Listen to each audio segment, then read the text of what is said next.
सकाळ, शुभ सकाळ, नमस्कार मंडळी. कसे आहात तुम्ही सगळेजण? मजेत ना? आम्ही पण मजेत आहोत. गुळाचा गोडवा ओठांवरती येऊ द्या, मनातला कडवटपणा बाहेर पडू द्या. या मकर संक्रांतीला तिळगुळ घेताना आठवण मात्र आमची राहू द्या.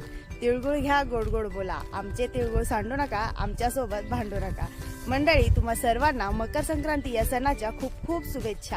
आजच्या लॉगमध्ये एवढंच. पुढचा लॉग बघायला विसरू नका, कारण आपला पुढचा लॉग जो आहे तो मकर संक्रांत स्पेशल हळदी कुंकू कार्यक्रम आहे. तर तो आम्ही महिला मंडळ कसा साजरी करतो हे पाहण्यासाठी नक्की पुढचा लॉग जरूर बघा. अजून जर तुम्ही आपला चॅनल सबस्क्राईब केला नसेल तर जरूर सबस्क्राईब करा आणि बेल आयकॉनवरती क्लिक करा, जेणेकरून आपल्या नवीन व्हिडिओची नोटिफिकेशन तुम्हाला मिळत राहील. Bye bye. पुन्हा एकदा तुम्हा सर्वांना मकर संक्रांती या सणाच्या खूप खूप शुभेच्छा. धन्यवाद.